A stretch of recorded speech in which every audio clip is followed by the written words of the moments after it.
আসসালামু আলাইকুম এভরিওয়ান, সবাই কেমন আছেন? তো আমি আজকে আপনাদের সাথে অনেক মজাদার ক্রিস্পি জিভে জলানা চিকেন পাকোড়া রেসিপি শেয়ার করব।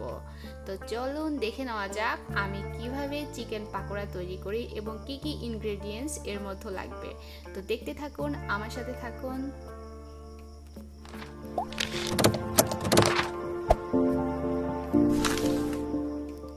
তো পাকোড়া তৈরি করার জন্য আমি প্রথমে এখানে একটা বোল নিয়ে নিয়েছি।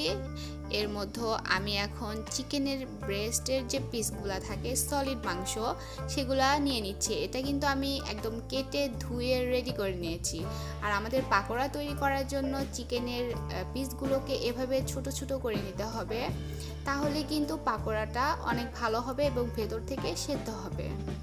এর ভিতরে আমি এখন কিছু শুকনা মশলা দিয়ে দিব। লবণ নিয়ে নিয়েছি আমি এখানে পরিমাণ মতো, ধনে গুঁড়া, জিরা গুঁড়া, মরিচের গুঁড়া, হলুদ গুঁড়া অল্প একটু এবং সাদা গোলমরিচ, কালো গোলমরিচ গুঁড়া দিয়ে দিলাম। তো আমি এখানে পরিমাণটা বলছি না, কারণ আমার এখানে চিকেন যেটুকু আছে আমি সেই পরিমাণ অনুযায়ী নিয়েছি। আপনারা আপনাদের পরিমাণ মতো দিতে পারেন।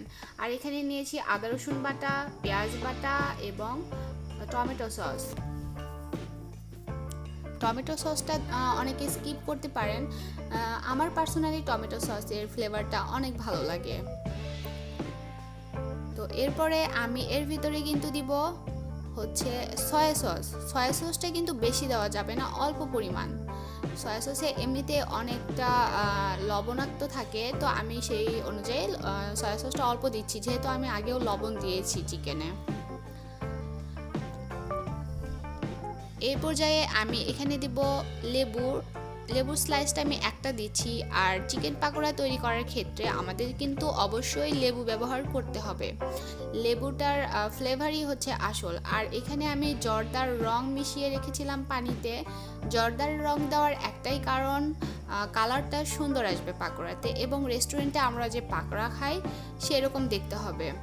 আর আমি এখানে পরিমাণ মতো বেসন দিয়ে দিব। আর আমাদের পাকোড়া তৈরি করতে কিন্তু বেসনটা লাগবে। আর পরিমাণ মতো দিব কর্নফ্লাওয়ার। আপনারা চাইলে এখানে কর্নফ্লাওয়ারটা স্কিপ করে চালের গুঁড়াও দিতে পারেন। তো এগুলো এখন ভালোভাবে সব মিক্সড করে নিতে হবে। আর বলে রাখি, এখানে কিন্তু অল্প পরিমাণ সয়াবিন তেল অ্যাড করতে হবে। তো আমার কিন্তু মোটামুটি একদম রেডি হয়ে গেছে চিকেনটা। আমি এটা একদম ভালোভাবে মাখিয়ে নিয়েছি এবং এটা কিছুক্ষণ ঢাকা দিয়ে ফ্রিজে 20 থেকে 30 মিনিট রাখলে চিকেনটা একদম রেডি হয়ে যাবে ভাজার জন্য। তো আমি এখন এটা ঢাকা দিয়ে ফ্রিজে রেখে দিব। আমার কিন্তু চিকেনটা ওইদিকে রেডি হয়ে গেছে এবং আমি এখানে কড়াই নিয়ে নিয়েছি, কড়াইতে তেল দিয়েছি। তেলটা অলরেডি গরম হয়ে গেছে। এখন আমি চিকেনগুলো এক এক করে ভেজে নিব।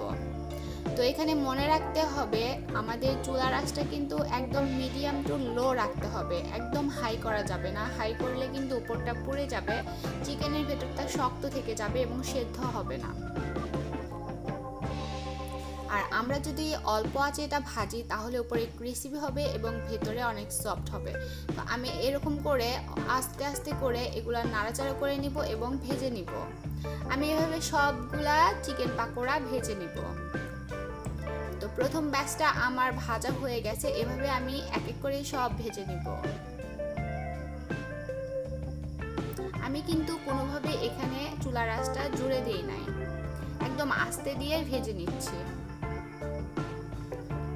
তো দেখতে পাচ্ছেন আমার চিকেন পাকোড়াগুলো কতটা লোভনীয় হয়েছে এবং এটা খেতে আসলে অনেক বেশি মজা। আপনারা যদি বাসায় ট্রাই করেন তো অনেক ভালো লাগবে। আমি মনে করি আপনারা রেস্টুরেন্টের স্বাদকেও ভুলে যাবেন। আসলে এটা এমন একটা জিনিস, তো বাইরের খাবার অ্যাভয়েড করে যেটা আমরা বাসায় এরকম পাকোড়া রেডি করি অনেক ভালো হয়, মন্দ হয় না।